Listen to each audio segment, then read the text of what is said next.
name is Nakia, and I'm with Divine Elements of Design in the Decorator's Voice. I'm a certified interior decorator, professional organizer, and planning and productivity strategist. And if those are topics that you're interested in, please subscribe to this channel and hit the bell for notifications. On today's video, I am with two of the top interior designers for kitchen and baths in the DFW Metroplex and one of the best showrooms, which is Cosentino. So I'll give them a few seconds to introduce themselves, and then we'll discuss some of the kitchen remodel trends.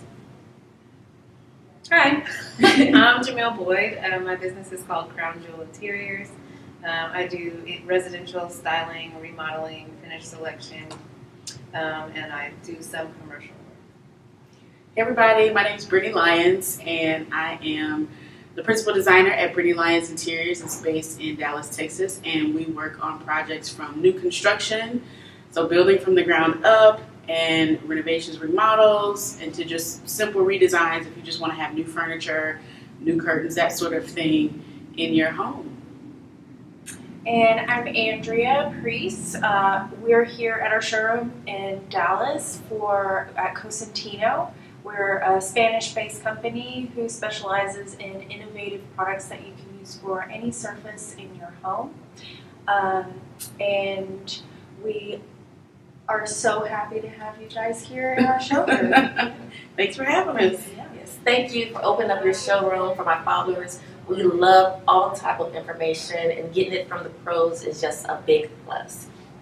So, you know, everyone is into this big fix on remodeling their homes. I mean, why buy a new home when you can just remodel your own? You're already in it, and let's just kind of talk about some of the things that we're seeing.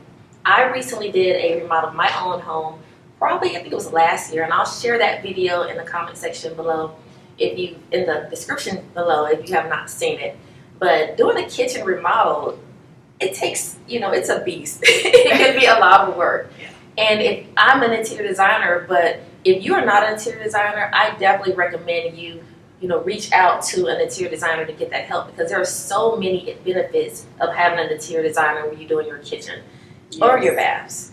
So what are some of the trends that you're seeing right now that you think may leave, or they should leave, or you some of the things that some of your clients are approaching you with? I think I would like to see less gray and white kitchen. Oh my God, yes. I think that for a long time everybody just wanted marble everything, and marble is not for everybody. Marble is mostly for people that just like to look at their kitchen but don't really know it. It's for decoration. It is. It's an expensive decoration, and so I would just like to see people get more into color again. Just do something else. Like Yes, I will say a lot of my clients ask for color. So in the last couple of kitchen renovations that I've done, we have not done white cabinets. The last couple of bathroom renovations, we haven't done white cabinets. Blue, green. I proposed a kitchen with purple cabinets. Oh, wow. Client loved it. Purple cabinets, orange walls. It does not sound pretty, but when you see, it does not sound pretty. But I'm telling you, it is chef's kiss. It looks so good. Yes. Right. We're definitely send me a photo so I can include it. Yes, I will send you a photo so you can see what that looks like. But people, I think once the pandemic hit, they were in their homes, they were realizing, you know what? I don't like the way this is looking bland. I don't like this white. I don't like this gray, just this builder grade that we have in our homes. Or we've been in here for 10, 15, 20 years and have said, oh, I'm going to do this, I'm going to do that. And they really decided to put some character into their homes with the choices that they were making. That's why we're seeing this upward trend in color in homes. So I think color is coming in to stay, even with some of the selections that we have from our paint vendors, the different colors. They're not white, or I think Sherwin-Williams last year was like a yellow and a gray, and everybody was like, ooh, I don't know about that. But, those are the colors that are coming in, and this year they've got like some really cool, they've got a lot of earth tones that are coming in, so people are wanting something different. What are you seeing as far as the countertops? I would say similar to the color, with Cosentino recently we just released the America and Craftisan series, and they focused a lot more. Of course, we have the marble looks with the whites and grays, but we released something with some blues in it, and then we also with the Craftisan we have kind of like a terracotta look. And a lot of clients that I meet with here, I feel like they initially want the white marble look with veining, but then they see the different options and they're like, oh, actually I want this to pop, and I want my kitchen to not be so boring. So then I see them go for those either black with some cool veining in it, or something with a little bit more color tones than just whites and grays. So you mentioned cabinets. What are your thoughts on like the open cabinet look? I think it really depends on the person. I also think it's a cultural thing too. Like some cultures tend to like that open shelving, and then some don't. I'm like, okay, bugs could grow. Yes, bugs. I don't like that, so I'm all for the clothes. Like if it's open shelving, it will be for bugs somewhere not in the kitchen, or just simply for display only. Like those things aren't going to be items that we use to put food on or put drinks in or whatever, things that we're going to consume in our body. So I mean, it's pretty to look at, and of course I design for client style, so if they say I want open shelving, I will give them the pros, give them the cons, and let them choose what they want to do in their space, how they want to move forward with that decision.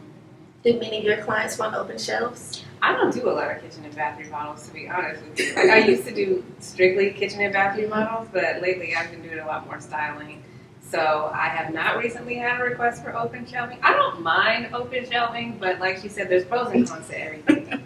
If you're going to leave your dishes on an open shelf, unless you use those dishes every day, they're going to get dirty just sitting there. They're going to get covered in grease and then lint and all kinds of stuff. And so you will have to constantly be keeping that up. So I agree. Like if you want open shelving, that's fine. But maybe either put something on it that looks nice.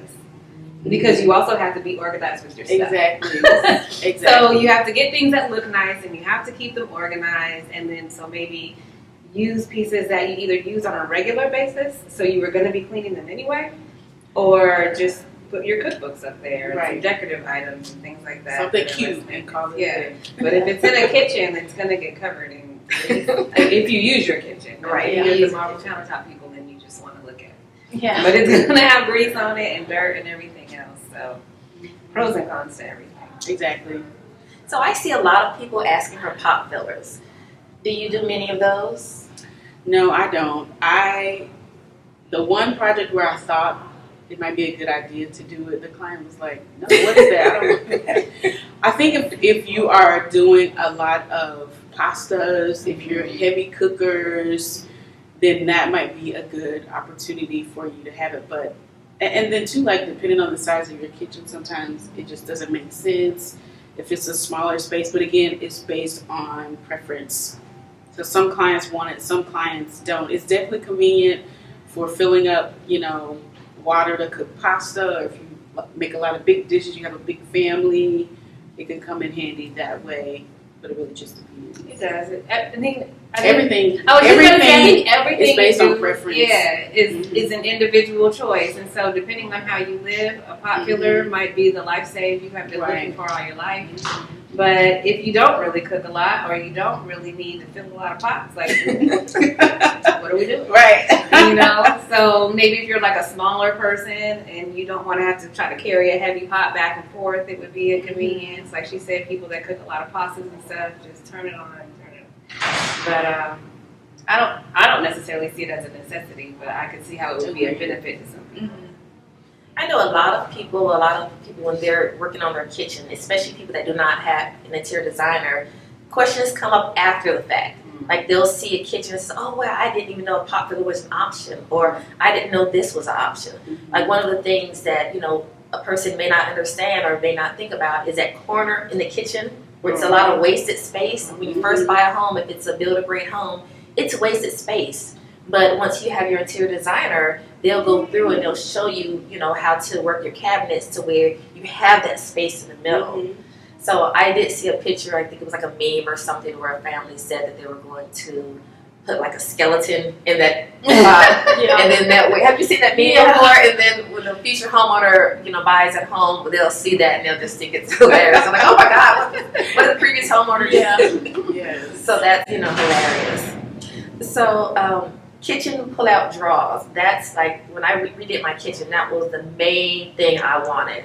Because a lot of people don't understand how much space it is just to have those drawers that pull out. Mm-hmm. So do you encourage some of your clients of that option? You mean have all drawers instead of doors in the kitchen, or open the door and have a pull-out drawer on the inside? Like for me in my kitchen, we did all the bottoms were pull-out. Okay. So instead of open the door, because for large size, it's definitely You helpful. have like a pot drawer? yes, I have the pot drawer, a Tupperware drawer, and then I think for the side I have something for the cookie sheets. I was going to do spices, but I said, nah, I don't want that there. So I'm my own worst client. Everybody is, right? Right. Yes. But drawers are definitely beneficial for pulling out some of those heavier items and you not having to like get down on your hands and knees Yes. and try to find something. And those are also beneficial for people who are getting older, who are growing Yes. older in age, who might deal with arthritis or joint issues.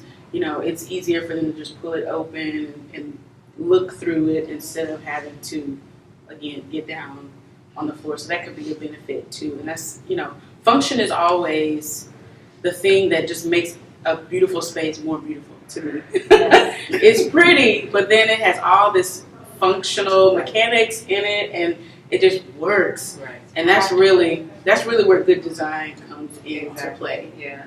Like if it works, like it doesn't matter how pretty it is. Exactly. If it's still inconvenient, you don't want to be Exactly. there. Like it has to work first. Exactly. So I agree. And then there's like the pullouts that either like raise up Mhm. or can come down from the top cabinet. So like you said, for people who are aging in place, that's beneficial because you're not carrying like weight down from the top or up from the bottom. If you have kids, you teach your kids to cook. It just makes Right. it more convenient for them. They can help. I also think drawers are convenient for like pantries and things like that because you get all that food in there and In the you back. only use the food in the front. Because ain't nobody going to be doing this. Right, Pulling right. stuff out. So yeah, I like the idea of pull outs in certain spaces. Definitely, it's convenient. It helps you get to the back. What are some of the things that you wish clients would know, or some of the things that you would want to just kind of tell them if they're doing it by themselves? You want to go first? I was just gonna say don't. No. I was going to say designers are so beneficial. Of course, you can DIY it. It's your money. It's your prerogative. But like we were talking about earlier, when people come in and they don't even know the options that are available Yes. to them. So we do this all day, every day. We work on multiple projects with multiple clients. We get to work with a bunch of different personalities, different budget types, and we know what works. So while you are spending, X amount of time trying to figure out what style you like, where to purchase your materials, who's a good contractor, we already have these things answered. We have our people that we work with that we know will come on time and do a good job and not waste the money. We know how to help you narrow down options because people can get overwhelmed easily. So I would say first, if you can afford a designer, and honestly, it's worth it when you think about how much you're putting into a project, and a designer's fee might be 10% of that overall budget. Like, it's worth it to not have to go through all the mistakes and learn all those hard lessons on your own. And some of the lessons can be pretty expensive. But I would say hire a designer if you can. If not, just plan. Your plan will not go according to plan, but plan. But plan, at least have a template, a guideline of how things are going to happen so that when something does not go according to the plan, which is inevitable, it happens in every single project, then you still have that template to go by. Another thing that I would suggest is make sure you have all of your products ordered and delivered before you even start demolition. That will help to decrease the timeline of you just kind of being thrown in disarray at your home. Move out if you can. Some people can and can't afford to do that, but if you can, stay with a relative or stay in an extended stay hotel place. But make sure, if I can't stress anything else, make sure you have your items ordered and delivered before you start the demolition process. I'm going to second that motion. A lot of people just are really anxious to get started. No. Don't. No, Like, just don't do wait that. for your stuff to come in, especially post-pandemic. Uh-huh. Like, that stuff can just, it can be there 1 minute, and then the Right. next thing you know, you're getting a call or an email. It's going to be 3 months. Right. Now your contractor is like, what's going on? Because he's got other jobs he needs Right. to go do. And they won't wait. And they will not Most wait. likely they will not wait, especially if they don't have that relationship with you. Yeah. And that's another benefit of having a designer. Like, we can kind of get them to, okay, you know, we've had this on the books for a while, Right. and we can kind of massage them into helping us stay on that project. And we have that relationship. We have that relationship, right? So we can can make do on that. our relationship and Right. say, hey, look, I know what's going on. Like, Yeah. I would this even is how say, we like, work. you guys are the advocates for Exactly. We are definitely. We are the advocates for the client, I the mean, liaison. especially with how much money that people put into remodeling their houses. I feel like you're saying the benefit is 100% there, because if I've heard horror stories where someone did not hire a designer and they just hired a contractor and the guy takes off with their money. So Oh, like, yes, this that's- is something that you think about. Yes, you know? and then you hire a designer to come in and fix fix it what with happened. that. Because that happened to me last year. I had a client. She has spent upwards of $50,000 with this contractor. He completed the project maybe 50%. And she was living in a hot mess of a house for 6 months or so before she even called me. I mean, and we went into 6 figures with the project that we were doing. And if she had just reached out to a designer from the beginning, It's expensive to be cheap. Yep. Yes. And so it seems like a big investment to pay. Like, you know what I mean? Like, I think you have to really value the service, because it seems like a lot of money to pay somebody to come in and make these decisions for you. But it's so much more than that. it pales in comparison to In the the end, benefits it's an you get. investment. Yeah, it's a worthwhile investment to have someone who knows what they're doing, Exactly. who understands the products. We understand how the products work. We understand how to work with the people that work with the products. Like, we understand all of these things.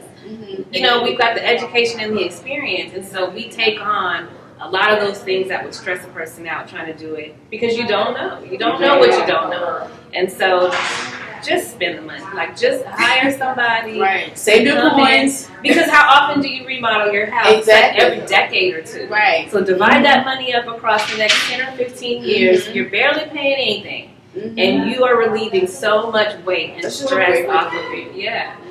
Just pay somebody to come in and do it. And if you can't afford it right now, wait a little bit. Right. Save some more money. Delayed gratification. Yes. Yeah. Wait on it and just wait until you can afford to do it right the first time. Exactly. Because if you The do first it time. exactly, you do it and then you don't like it, and then you got to bring somebody else in, or else you do it and then it's not the way that you imagined it, and so now you're still not happy. Exactly. $50,000 later, and you're still not happy with your kitchen. Like, where they do that at? Right. You know what I mean? And so it's better just to save the money and find somebody that you trust.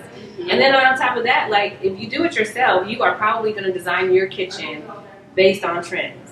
Your Based on kitchen trends. is going to look like every other kitchen on your Instagram reel, because you don't know what's available. Exactly. But we go to trade shows and everything. Like, we are constantly involved in this stuff. Yes. And so we could have so many more ideas than what you could ever come up with on your own. And that's a repeated sentiment that clients offer. Like, I would have never thought of this. I would have Exactly. never thought of this. You would. How did you even? Oh, I couldn't. Yeah, it's, Because the truth is, like, Yes. just let us come in and give you so many more options than what you could have had. exactly. Just based on magazines, because magazines show trend. Right. So just basically save yourself the stress. And like she said, if you can leave during a remodel, please do. Yes, for everybody's For sanity. everybody. Leave. Yours, mine, ours, everybody. If you can find somewhere to go, just go there and let professionals do their work. Yes. I always say I can't afford to do cheap. Exactly. Because if you do it, You can. you try to cut costs at first, and then you end up having to pay a whole lot more. Exactly. So that was definitely some great tips. Now, what is like your experience working with designers versus working with the customers directly? It's funny because I actually started in this industry working with homeowners first, because they would come into a showroom and I would help them, and working with designers, I've been doing that for the past 6 years, and it's night and day. And as you're saying, it's because I'm not saying that homeowners are uneducated people. It's just that you are not educated in this industry, and you're not educated in building codes, and you're not educated, and I'm not educated in that either. So I feel like it's a lot easier to explain to designers a product and the benefits of it, and them also understanding the processes it takes to get material and pricing and things like that. Whereas when you're speaking with a homeowner, it's like, well, this is my first project. This is their first project that they're doing. There's a lot of unknowns, and there are certain things that I might say that might make sense to a designer that it doesn't make sense to a homeowner. So I would say that's like the biggest difference is the education that you guys have in your field is priceless. I would say, so that's kind of the difference that I see. And it's, of course, like, we welcome people to come and maybe get like inspiration first, but I absolutely suggest eventually hiring on a designer to maybe help you narrow down those choices and figure out, and a lot of us, like a lot of homeowners, I don't do well with looking at a sample and then seeing it within that space. Mm-hmm. Like I'm just moved recently and I'm like decorating my house and like I have to like hold the picture up there to see and envision what it's gonna look like. Whereas you guys have that magical talent where you can look at these different tiny samples of something and envision it go together, and at the end result it's beautiful. Whereas if I were to do that, it'd probably just look like a hot mess. So, that's what I also see the difference of. One main aspect for me, as far as hiring into a designer, is letting them manage the project. As a homeowner, if I wanted something done in my home, let's say for example my lawn, which I've been doing a little bit myself lately, but before it's like, this is the look I want it done. I don't need to know about all the details. I don't need to know all that stuff. I want to just give it to the landscape artist and let him handle it. Mm-hmm. And it's just so much pressure and stress off of me because I know he knows the right things. He knows the right, fertilizers and all those things, and the right rocks for this and the right plants for this. I don't know all of that stuff. Yeah. I know what I know and I know what I don't know. Yeah. So I will trust that for him. So he's going to, deliver them and schedule all of that stuff. So when it comes to a kitchen or any type of interior design work, letting that interior designer be your project manager. Let the interior designer handle all those phone calls. Let them handle all of the ordering, the receiving. Mm-hmm. It's a lot, especially when you're doing a big project such as a kitchen. So I highly recommend it. Do some things yourself if you can. If you want to pick out your pots or some plants or something. Yes, Dishes, the decor. Some accessories. Buy some dishes. Yes, dishes. But when we're done. Yes, the heavy lifting. Let the professionals handle it. Mm-hmm. Is there anything other trends or anything else you want to add to that? No, but just to add to what you were saying, once you get in the middle of a remodel, there are things like unknown things that happen, unexpected things that happen. Always. And your contractor is going to say, this happened. Mm-hmm. What do you want to do? Yes. And you're going to say, you know what I mean? Yes. So another part of our job is being able to solve these problems. Because we can do it, solve them quickly and solve them in an aesthetically pleasing way. Yes. You know what I mean? So it's just another thing when you talk about project management. It's not only like being there to talk to the contractor and keeping things on time, but it's also being able to solve those problems that, that they don't even know have happened. Exactly. Like, you don't even know the issue, but we've handled it because that's our job. That's what you paid us to do. And like, what other service do you pay for and then micromanage? Like, you don't go get your hair done and be like, well, wait, what dye color? How are you? Exactly. Or whatever the case is. Like, it's nice to go somewhere and just allow someone else to do those things. Exactly. And then you just get to enjoy it at the end instead of going through the stress. Yes. I will give one more tip for people who are remodeling or renovating.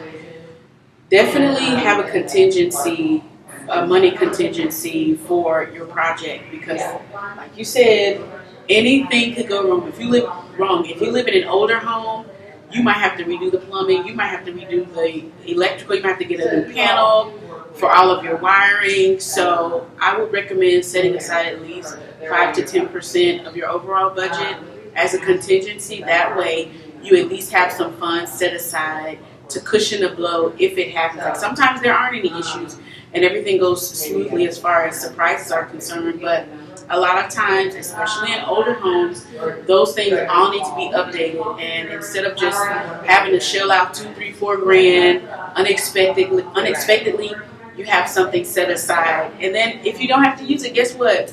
You just have a little. Now you get to use it. You get to use it and buy you some new cute decorative whatever if that's what you want to do, or go on a vacation or something. But have some funds set aside just in case.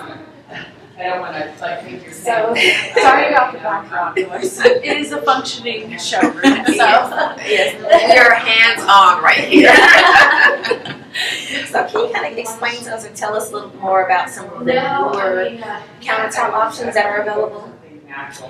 yeah, so, I mean, I'm sure y'all have seen this industry change quite a bit within y'all's career. When I initially started, I was doing a lot of natural stone, which beautiful. I mean, nothing beats a natural stone in my opinion, except when it comes to the durability, the maintenance. Those marble looks are beautiful, but they etch, stain, scratch, all that jazz, and a lot of people don't really appreciate that weathered look like what you see in European restaurants and stuff like that. So I've seen a lot of more focus on that with durability, and that's why here at Cosentino they started off as a marble quarry and saw that issue and decided, oh, let's create something that's easier for people to have a beautiful design within their kitchen, but not have the issues that they're having with marble. Cosentino, we started off as a marble quarry, and from there they decided, we want to make more durable products that, have the beauty to it, but the functionality is there. So, that's how Solstone was created. And then from there, they decided to do something even better, in my opinion, is decked in. So, it doesn't have resins in it and whatnot. And you're seeing, me personally within this industry, I'm seeing a lot of companies like us, there's the decked in and other porcelain brands, move towards a lot more towards these marble looks, but making them super realistic.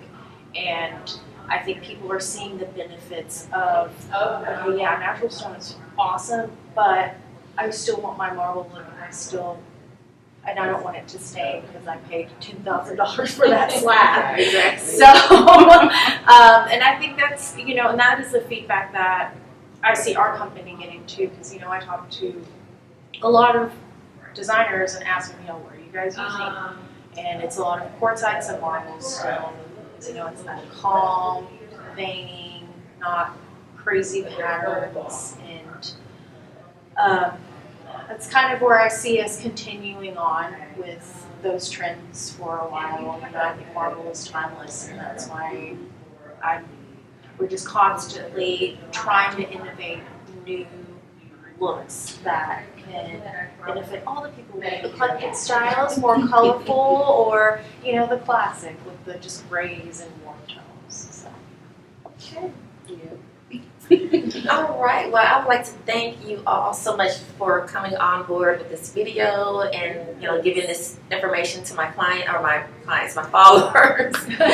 I will leave. Yes. I will leave everyone's social media handles below. Definitely check out their pages, check out their Instagrams, go to Cosentino's website, and just look at all the different options for countertops, and especially the new one, the decked on. It's fabulous. So I do thank you so much for watching this video and sticking around to the end.